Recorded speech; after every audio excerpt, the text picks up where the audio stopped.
Hey folks, this is a redo of a video I posted briefly and then pulled it about improving my landing gear setup on the Maule and some other improvements I've made for STOL landing purposes.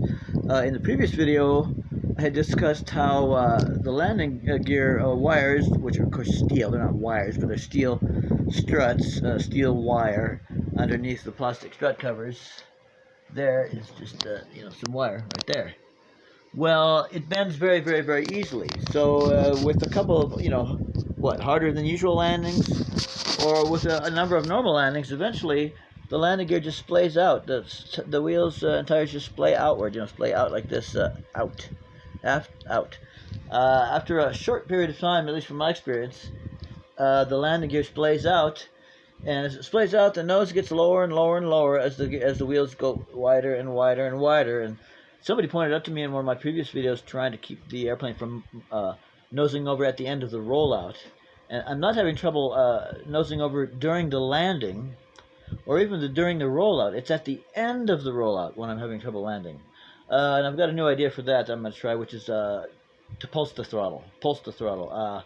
If I keep the throttle on the whole time, then when I go off the throttle, at the end of the rollout, it noses over in the grass where I fly. And of course, if I have no throttle on during the landing or rollout, it noses over. So my idea is to actually do neither one, not have the throttle on during the landing and rollout, and not have it off during the landing and rollout. My idea is to have it to pulse the throttle, pulse it. That's what I see the full-scale planes doing when they're trying to slow way, way, way down and do certain things. So that's what I'm going to try on my landings to keep the nose up. At the end of my rollout, in the thick grass where I fly, I'm going to go ahead and try pulsing the throttle. So I'm going to try that in my next video and post it, and we can all see what happens on that. In addition, in a previous video, when I was still working on the problem of trying to solve my nosing over at the end of a rollout, somebody had pointed out that my tires and wheels on each side were splayed way out. The bottom of each tire was splayed out, and the top was splayed in. And as the struts splayed outward, each one out and out, well, the nose got lower and lower and lower and closer to the ground, and it made it more possible. It made it more more of a possibility for nosing over, in my opinion. The lower the nose gets, the greater the chance that you're gonna nose over. So my solution for that was I went ahead and bent the wires out quite a bit, so that I'm getting quite a bit of toe out, opposite from the toe in. So the bottom part is the bottom of the tire is toe in, and the top of the tire is toe out. Right? Same deal over here. And now this is I watch the full-scale STOL bush pilots and planes all the time on YouTube, and that's the way their tires always are. They're towed out at the top, towed in at the bottom, and so when they land and the impact of the landing comes in, well, the tires are actually straightened out. They're straightened out when it lands. Instead of the top being out and the bottom being in, it actually straightens out so the top and the bottom are level, perpendicular with the ground. Yeah? Now, so that's what I've got going on here. Now, my idea is that I've bent the struts inward far enough, and I've got the tires angled outward far enough at the top that my idea is that they're not splayed inward enough. Let's see. My idea is they're not splayed outward enough for the suspension to be as soft as it's been, for the nose to be as low as it's been, and it's not wide enough for the landings to bring the plane down and splay the landing gear out more and more. I think when they're started out, splayed out too much, it's all the more easy for them to splay out further during the landings. Now here I've got them splayed in big time to counter the splaying out, again, as I've seen on the full-scale bush planes. And that way, when you land, instead of towing your tires the bottom out, you're actually running your tires straight up and down. So that is my plan on the setup. And let's demonstrate it. I'm going to just pick up the plane and drop it, and you can look and see how it, what it looks like, what the struts and stuff look like they're doing. There we go. Ready? Okay. Okay. Now the important thing, you can see it's handling me dropping it just fine, and it's pretty sturdy. It's not squishy, right? It's not squishy. It's solid. And you'll also notice that I've retained all of my outward toe on the top of the tire and inward toe on the bottom. See that? I've retained all my toe, which means, now I've only just done a little demonstration by hand here, but that means that if the way I've got it adjusted now will hold in use by doing what I just did only a whole bunch of times, and I dropped it pretty hard, no grass either to soften it. If it'll put up with what I just did, during landings, and retain the toe out on the top of the tires and the toe in on the bottom of the tires, well, I think that's what I need to do. I think the way I've got it set up now, I think it will retain what I've got here now. I don't think the tires and struts will splay out anymore, and it's because they're countered by the splaying in. At the same time, I don't think I have enough splaying in to cause any changes during use. I think where it's at right now is going to be okay. Do I need to keep doing this? I think where it's at is going to be anyway, we can stop doing that. I think where it is going to retain its shape and therefore retain its performance for the landing gear. That's what I'm trying to say. All right. What else? Oh, I've moved my CG back quite a bit from normal. Now, I think during my 5 years of flying, I think I've always flown nose-heavy planes. Now, when I was really new and maiden planes, I went a little nose-heavy for safety. I figured if you got a little nose-heavy, you can't be tail-heavy. So I got into the habit of doing that all the time, flying a little bit nose-heavy. Now, today with this Maule, I went ahead and moved my battery back and my CG back quite a bit. Still within the range of acceptability according to the manual. And of course, I've got a bunch of electronics on here for my FPV system and a separate battery for the FPV system, which weighs down the plane in certain places on the plane. So I've got to compensate for that as well, more than a normal person.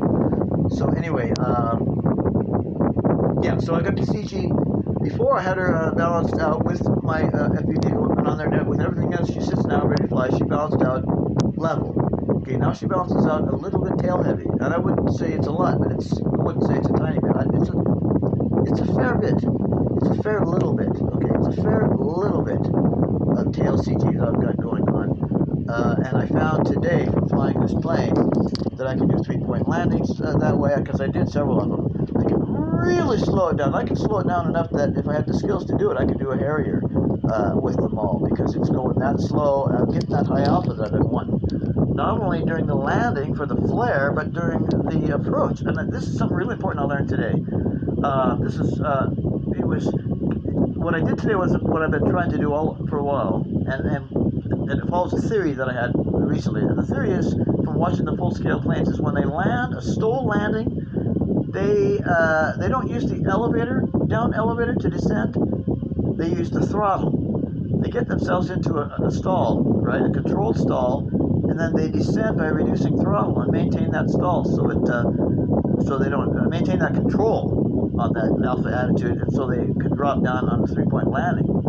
So I was doing that today, and it worked out really, really great. And I also was doing some motor pulsing in the air, getting it into that high alpha attitude, and pulsing the motor, and using my aileron to keep the plane level. I did some of that stuff today for the first time in my life, and I've got the plane set up for that stuff for the first time ever on any plane, and this plane. So that was fantastic, folks. That was fantastic. Right now I've got 100% authority on my elevator. I use high rates when I fly, and I've got 100% up elevator, 100% elevator, authority on when I'm flying this thing. So yeah, I got the 100% full elevator authority going on. I have the tail heaviness to a certain extent that I want. That's very much aiding me in getting a high alpha altitude, up elevator, and then decrease the throttle. And as I get slower and slower with the throttle, and lower. Let me start over. What I did today is I was coming in. I was going up elevator, but I wasn't slow enough for high alpha yet. And I started getting into some high alpha, and then once I was in a high alpha position with the tail low, I started decreasing the throttle slowly and using the elevator to keep my high alpha. And once I got to a certain point of the throttle, I stopped decreasing because the plane was descending, right? At the low amount of throttle and the amount of controlled stall that I had going on, there was enough lift to not actually stall, but there was enough activity going on, stall-ish activity going on, that I was losing my altitude descending, but at a controlled rate. So that's what I did today successfully. I descended by getting into a high alpha, going really, really slow, and then I got to the point where when I was able to fly really, really slow in a high alpha situation, I reduced the throttle to the point where it was not enough throttle to keep it straight and level, or level rather, but enough throttle to have it descend in a very slow manner, right? There's not enough throttle to keep it flying level, but there was enough for it to start losing altitude in a very slow and controlled manner, and I let it do that. I maintained that. So that allowed me, with the high alpha, to bring the tail down, and the descending by decreasing throttle until I didn't have enough throttle to maintain a levelness, if you will, but I had enough to keep the plane flying very well, but while descending slowly and very gradually. By doing that, I was able to do it 3-point landings, and that's what I learned today, which is fantastic. But I still had the problem of my landing gear being splayed out. I had already fixed it, and they splayed out after just a couple or a few landings today. So again, the setup, the positioning I've got going on now, and everything, I think I've got the landing gear splay out problem will be solved, I think. And I think the way I've got it set up right now will be even better than stock. And I already know that my CGA is fantastic because I can really do a 3-point landing and really, really, really slow it down. But I'm still nosing over at the very end of the rollout. With the pulsing of the throttle, I think I'll solve that too. I'm going to shut up now. I sound like a guy who's been drinking coffee too much. Hope you'll stay tuned for the results. Thanks. Bye.